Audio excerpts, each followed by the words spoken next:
What is up? Mike Renner, Kyle Long here with another preview edition of Pushing the Pile. A little preview of what you can expect from us going forward with the full podcast. And today we're doing a little MVP draft. You know me, maybe, from my NFL draft analysis, but now we're drafting the best MVP candidates. We're each going to take 4. We're going to do a little snake draft. And since I'm such a gracious You're going to host, help me through the snake draft. I'm going to let you go one. You've played I'm fantasy just used baseball, to fantasy football. You know the snake. Okay, So it's you 1, me 2, so I you go. 2. Okay, so that's great. It's a little back and forth. We're going to play a little ping pong There today you go. here on Pushing the Pile. Exactly.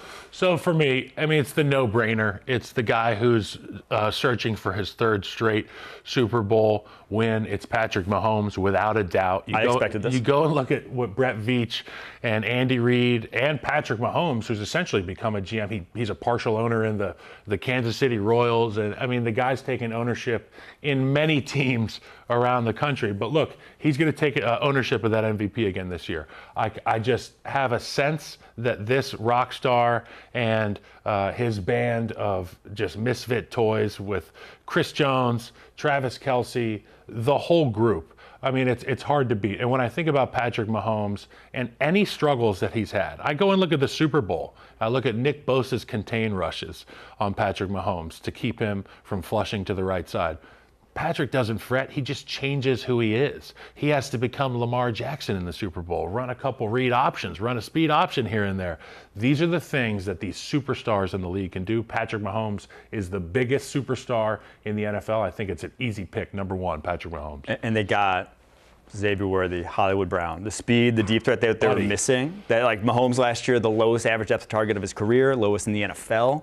That's flipping. Well, when Tyreek left, and we talked about this before the show, and I wish we were talking about it now, but we're going to. When Tyreek left, I said the driver came out of Patrick Mahomes' bag. Yep. And people freaked out. They said they're not going to be as explosive. And I said, well, hold on a minute. He hits the 3-wood 320 yards.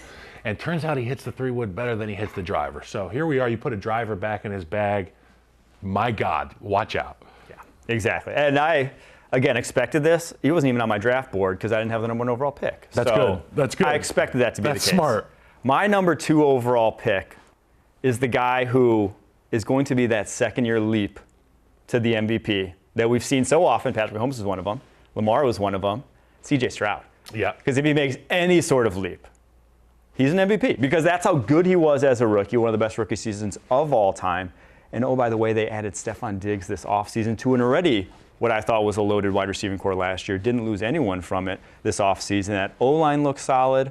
They added Joe Mixon as well, who's a great pass-catching back. There really is no reason that this guy shouldn't be in the MVP conversation at season's end. Obviously, it's not Patrick Mahomes, but he could get there. This guy is super talented. I was lucky enough to do a draft show with him, and he was cerebral as can be. You could see from the first moment I talked to him about football that that guy was all about business. He's impressive. He is very, very impressive. He's and impressive, my Lord. and he's world traveled now. He got an opportunity to go with some other superstars from around the league. He was in Asia this summer with the guys Squad. doing Him and Micah. Yeah. But he's that to me is the closest. And you think to he can handle Stephon?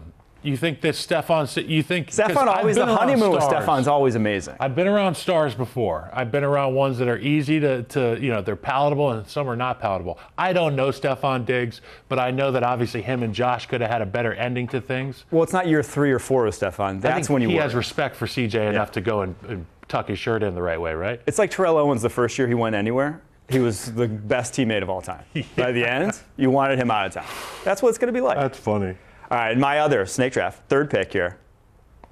I'm going to have to be a homer, and I'm going to go Jordan Love just because I thought you might go with him. Yep. And I got to take him just because of what I saw that second half of the season. You take second half Jordan Love, which is when his receivers finally started catching the football for him. Second half of the season, Jordan Love, for a whole season, he would have been right there with Lamar in the MVP candidacy. Now, last year was kind of a Heisman MVP in that they just gave it to the best player on the best team. But to me, this Packers team could be the best team in the NFL. They have potential everywhere on this roster, the youngest team in the NFL still.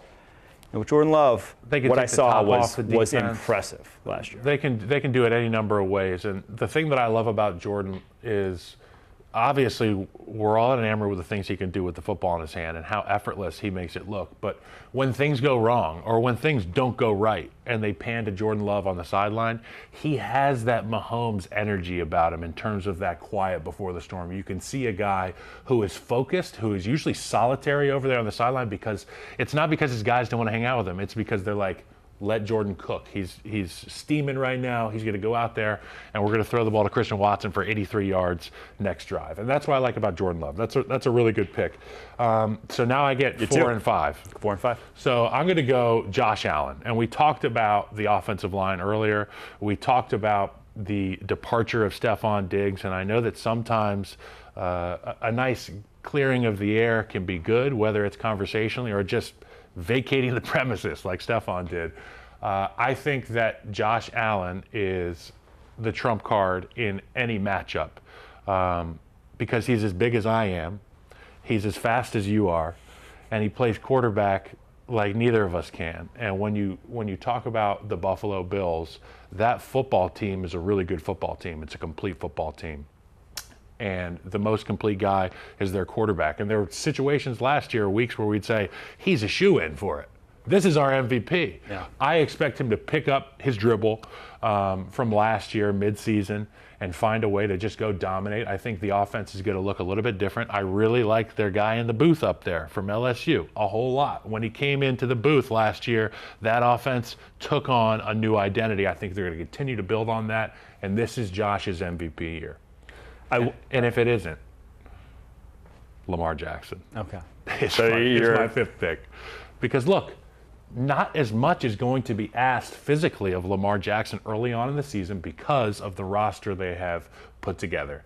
And I think when the time comes for Lamar to become that superhero that we all know and love, he will have the juice in the tank. He will have the energy. He will have the presence of mind to say, my clock is ticking physically. I feel good right now. I have to make the play. We cannot leave this field with a punt. We cannot leave this field with a turnover because you're going to be watching Kansas City celebrating on your field again. I don't think Lamar can handle that taste in his mouth one more time. I will say this about Allen, going back to him.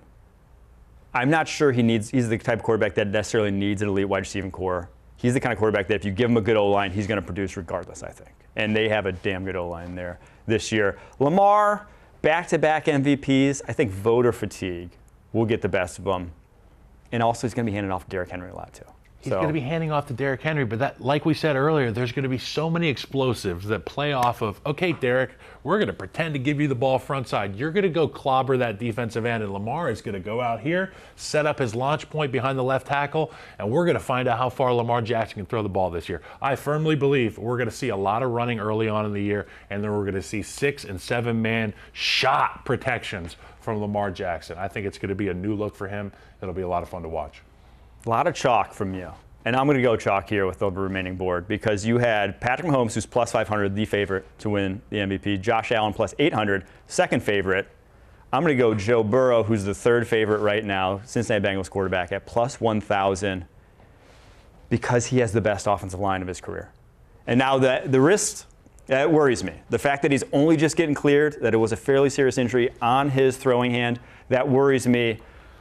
But he might have time. We've talked about just Joe Burrow, if he has time with T. Higgins, Jamar Chase, obviously loses Tyler Boyd, but I think they can backfill that role in that offense fairly easily. It's two guys on the outside that matter the most. If he has time with those two guys, this is going to be an explosive play machine. And when he was fully healthy last year, he was still playing at a high level. So I'll go Joe Burrow as my first pick here. How many wins would the Jets need for you to think that Aaron Rodgers could win the MVP? I was typing that in my next one. I literally was added in already. Aaron Rodgers is my next one. Because he's still alive. Because what we just talked about with Lamar Jackson, best player and best team, they have a top 3 defense in the NFL. They're not taking any steps back. They're a top 3 for back-to-back seasons with being completely demoralized by the other side of the football every single game. This year, they're not going to be demoralized. Now, I do worry about the health of this offensive line. They are old with what they got in Morgan Moses at right tackle, Tyron Smith at left tackle, who pretty much dry-aged. Always misses a few, but dry age sometimes tastes the best. And I think that this offense will be a complete night and day. And a night and day offense, even if it's just a top 10 offense in the NFL. And with Aaron Rodgers, like that's pretty much has been a given over the course of his career. He's going to lead a top 10 offense. They will win a lot of games because of how good this defense is. I do think people are still underrating them a little bit. And Aaron Rodgers with a chip on his shoulder, which after that Achilles and how his last year went, that's right. I just won't bet against him. Aaron with a chip on his shoulder, I think you look at some of the issues they had as a football team when Aaron Rodgers wasn't at the quarterback. And a lot of it was the lack of ability to communicate with your offensive line. A lot of the hits on the quarterbacks could have been prevented last year. A lot of the protections could have been picked up and cleaned up. With Aaron Rodgers back on the football field, you net in the green. Then you add to the fact that you have these seasoned, dry-aged offensive linemen that are coming in, excited to play with a guy like Aaron Rodgers. They're going to do everything in their power to be on the same page with Aaron Rodgers. A lot of those pre-snap confusions will be cleaned up, and a lot of the post-snap looks and reads for Aaron Rodgers are going to be very clean. The ball's going to be out. And when it's not out, look behind you because there's probably a guy running naked down the field where Aaron's going to throw to him. I've seen it too many times in Chicago with Aaron Rodgers. I know he's not the same. He's not the same guy as he was in his early and mid-30s, but my God, he's still Aaron Rodgers. I know he got hurt last year, but you're right. The chip on the shoulder, this new look offensive line, and then the stalwart defense that has seemingly always been there in New York. It's a recipe for success in New York. All right. Last pick of the draft. I'm excited to see you pick. My last pick in the draft, I am an O-lineman. I think this guy should have been considered last year, is a gentleman by the name of Christian McCaffrey, running back, San Francisco 49ers. And here's why. There's not many running backs that you can say, take our offense and do what you want with it, just make it better. Most guys, they're handed the ball. Some guys are thrown the ball. This guy can do everything. He has spent his entire life preparing his body for the rigors physically of playing in the National Football League. You listen to his mom and dad talk about some of the routines, habits that they instilled in him early. They couldn't wear jeans on game day. This guy is born and bred and trained to win the MVP as a running back. I think that with their group, with Brock and with Kyle Shanahan, they're going to put Christian McCaffrey in positions every week to not only have success, but to take over football games. And by the end of the year, you're going to have a lot of people saying, Christian McCaffrey could win the MVP. I just worry. He already has a calf. That's going to keep him out the preseason. The calf. And they can't put those miles on him that they did last year. They have to think playoffs this year. His window's closing, Super Bowl dude. this year. His window's closing. He knows that it's time to get it. He's got to get it while it's hot, baby. Get it while it's hot. And when you go to the fair and you smell those funnel cakes, you go get the funnel cake, dude. You don't just wait around, okay? Like you said, the wear and tear sucks. But they've got guys. They've got schemes. They've got one of the brightest offensive minds in football. They have the most underrated quarterback, I think, in the National Football League, and Brock Purdy, most disrespected guy in the National Football League, nearly won the Super Bowl. And you have Christian McCaffrey, who I think is the best running back in football. He's the most complete, easily. So do anything. Makes everybody's job easier. Makes my job as a right guard easier because he can press a Mike Backer over on inside zone, cut it up. Now he got 6 yards instead of 2 and a sprained ankle for me. That's why we love Christian McCaffrey in the offensive line room. All right, our teams, and we'll revisit this during the season, after the season, to see whose picks stood out. You, Patrick Mahomes, Josh Allen, Lamar Jackson, Christian McCaffrey.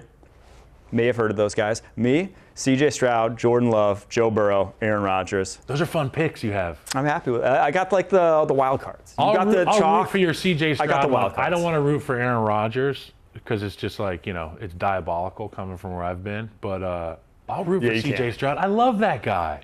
He's fantastic. All right, there you have it. The MVP conversation. Make sure to go check out Pushing the Pile, 9:30 a.m. ET on the CBS YouTube channel. Also available wherever you get your podcasts. Until next time, Mike Renner, Kyle Long, Pushing the Pile.